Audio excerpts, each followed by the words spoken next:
बिस्मिल्लाहिर्रहमानिर्रहीम, अस्सलाम वालेकुम। बखैर रही इसमें आतिफ वकास और आज हम फर्स्ट ईयर फिजिक्स के chapter number 2 vectors and equilibrium का असाइनमेंट 2.5 सॉल्व करेंगे। That is on page number 67। Uniform plank of weight 200 Newton and length 6 meter is supported by a rope as shown in the figure. Figure already मैं यहाँ पे draw कर चुका हूँ। If the breaking tension in the rope is 400 newton, how far can a boy of weight 400 newton walk towards the support? Now this question is related to equilibrium और equilibrium की condition से हम इसको solve करेंगे, second condition of equilibrium. लेकिन सबसे पहले हम गिवन डेटा उठाएंगे, क्योंकि जब आप इक्विलिब्रियम कंडीशन अप्लाई करते हैं तो उसमें आपको फोर्सेस मालूम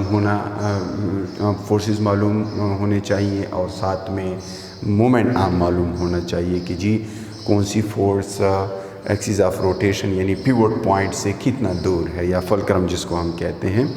तो इसको हम इस तरह से सॉल्व करेंगे। पहले हम गिवन डेटा लिखेंगे। So given is what, already यहाँ पे लिखा हुआ है, लेकिन फिर भी गिवन में मैं लिखूँगा जी जनाब पहले वेट ऑफ दैट प्लैंक।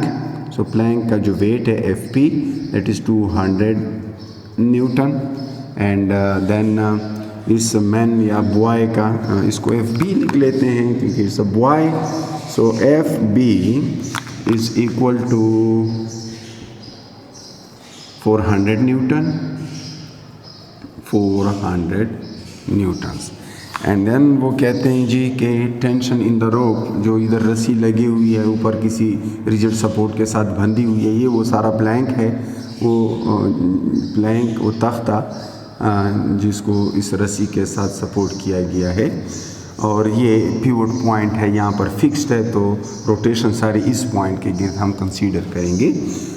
तो F of tension, force of tension is equals 400 Newton's.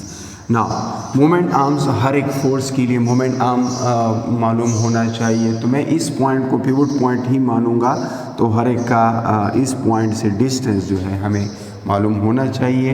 तो एक तो इस प्लैंक का बिल्कुल 3 मीटर है। क्यों 3 मीटर हमने लिया है, ऑलरेडी यहाँ पे मेंशन भी है डायग्राम में, लेकिन चूँकि ये यूनिफॉर्म प्लैंक है तो उसका सारा वेट उसके सेंटर ऑफ मास पे एक्ट करेगा, तो वो बिल्कुल मिडल पे होगा। इसलिए जो moment arm for that plank R P वो है जनाब 3 मीटर, वो 3 मीटर दूर है पिवट पॉइंट से, जबकि जो रस्सी जहाँ पे बंधी हुई है वो बिल्कुल दूसरे एंड पे है, तो टोटल तो 6 मीटर है। इसलिए जो टेंशन की फोर्स के लिए मोमेंट आर्म है, इसको आर टी लिखता हूँ, वो जनाब हमारे पास 6 मीटर होगी। अब हमें फाइंड क्या करना है, हमें फाइंड करना है इस बॉय का जो मोमेंट आर्म है वो रिक्वायर्ड वैल्यू है। सो रिक्वायर्ड में हम लिख लेते हैं, required is the moment arm for that boy, उस पर्सन के लिए, ठीक। So that turns out to be R B and that is unknown. So करेंगे क्या, इसमें ऐसा है कि कंडीशन ऑफ इक्विलिब्रियम ही अप्लाई होगी। तो अगर तो ये सिस्टम इक्विलिब्रियम में है और ये बंदा आगे जा सकता है, लेकिन एक ख़ास हद तक जा सकता है कि रस्सी ना टूटे। क्यों? क्योंकि ये इसका वेट भी नीचे है जबकि ये प्लैंक भी नीचे है।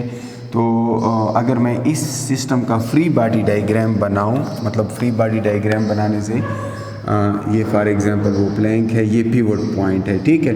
तो यहाँ से यहाँ पे उस बॉय का डाउनवर्ड फोर्स है एफ बी, और फिर यहाँ पर जो प्लैंक का खुद अपना वेट है वो भी डाउनवर्ड है, उसको मैं एफ पी लिखता हूँ, जबकि रस्सी की जो फोर्स है वो ऊपर की तरफ है। तो हमें सारे फोर्सेस मालूम हैं और हर एक का पिवट पॉइंट भी से डिस्टेंस भी मालूम है। इतना हम यहाँ से देख सकते हैं कि जी कौन सी फोर्स क्लॉकवाइज टार्क पैदा करेगी, कौन सी एंटी क्लॉकवाइज टार्क पैदा करेगी, क्योंकि जो फार्मूला मैं यूज़ करूँगा दैट इज़, फार्मूला मैं यहाँ पे यूज़ कर लूँगा condition of equilibrium. So condition of equilibrium is that clockwise the sum of clockwise torques, anti-clockwise torques is equal to the sum of clockwise torques। अच्छा, clockwise torques इसमें कौन कौन से हैं और एंटी क्लॉकवाइज टार्क्स कौन कौन से हैं? देखिए, ये जो पिवट पॉइंट है, अगर आप इस तरह करें, ये पिवट पॉइंट है ना, यहाँ पे आप इसको प्लान करें तो ये जो ऊपर वाली फोर्स है, ये अगर ऊपर एक्ट करेगी ना तो ये एंटी क्लॉकवाइज रोटेशन पैदा करनी चाहती है।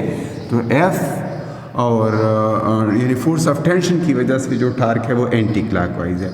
दूसरी कोई ऐसी फोर्स यहाँ पे नहीं है जो इसको एंटी क्लॉकवाइज में घुमाए। बाकी राइट साइड पे जो मैं लिखूँगा वो क्लॉकवाइज है, तो ये वाला भी इसको देखें, अगर इसको ऐसे करें तो ये भी क्लॉकवाइज रोटेट कर रहा है, ये भी क्लॉकवाइज रोटेट कर रहा है। तो जो बॉय की वजह से टार्क है वो भी डाउनवर्ड है, क्लॉकवाइज है, जबकि उस पर्सन की वजह से प्लांक की वजह से भी वो क्लॉकवाइज है।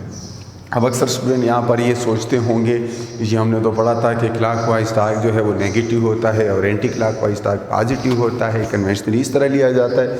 तो वो भी आपकी ठीक है। इन दोनों को अगर इक्वेशन की एक साइड पे लिखूंगा तो क्लॉकवाइज को माइनस लिखूंगा और एंटी क्लॉकवाइज को प्लस लिखूंगा, लेकिन चूंकि मैंने एक को लेफ्ट साइड पे लिखा है, दूसरे को राइट साइड पे लिखा है, so you not need to worry about the negative sign, because ये नेगेटिव उधर जाकर पॉजिटिव हो जाते हैं। अब इसमें वैल्यूज पुट करनी है, क्योंकि हमें टार्क का सोल्यूशन के लिए हमें करना ये है कि इसमें वैल्यूज पुट करनी है। इसको थोड़ा सा फर्दर भी सिंप्लीफाई कर सकता हूँ फार्मूले के अंदर ही, क्योंकि फार्मूला इसके लिए आर क्रॉस एफ है, तो R T times F T that equals R B times F B and this is R P times F P.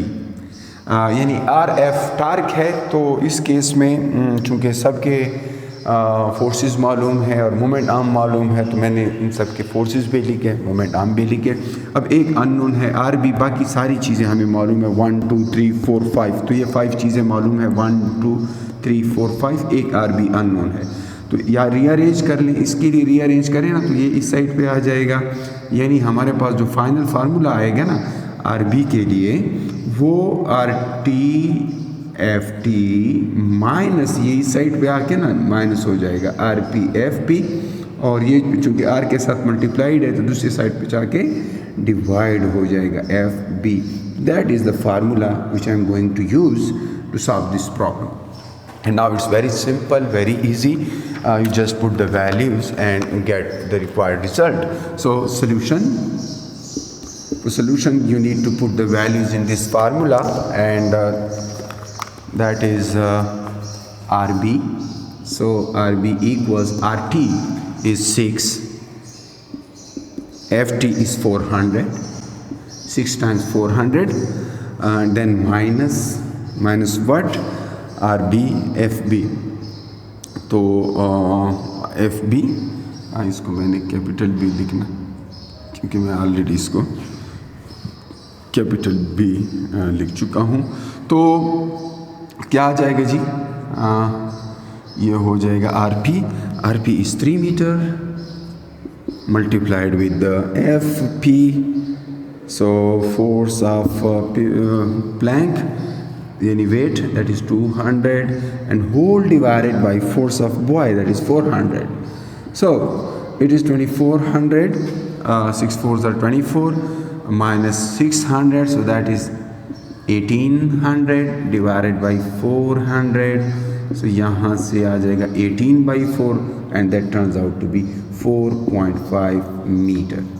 So the moment arm for buoy is 4.5 metre. ये 4.5 metre से आगे जाएगा तो उसके टूटने का ख़तरा है उस प्लांक के। तो ये इधर होने की बजाय, ये तो मैंने ऐसे ही इधर ड्रा किया था, क्योंकि एक उस वक्त मुझे पता नहीं था, मेजर नहीं किया था, कैलकुलेट नहीं किया था कि वो किधर आना चाहिए। तो वो 3 से दूर है, इधर 4.5 इधर यहाँ पे कहीं पे होगा, तो वो जो बॉय है वो आगे जा सकता है, इस पॉइंट तक जा सकता है। इससे आगे जाएगा तो ये रस्सी टूट जाएगी, ब्रेकिंग टेंशन एक्सीड हो जाएगा। इसके साथ ही ये क्वेश्चन तो ख़त्म हो गया। इंशाल्लाह किसी और क्वेश्चन के लिए किसी और वीडियो में फिर मुलाकात होगी। तब तक के लिए द अल्लाह पामान।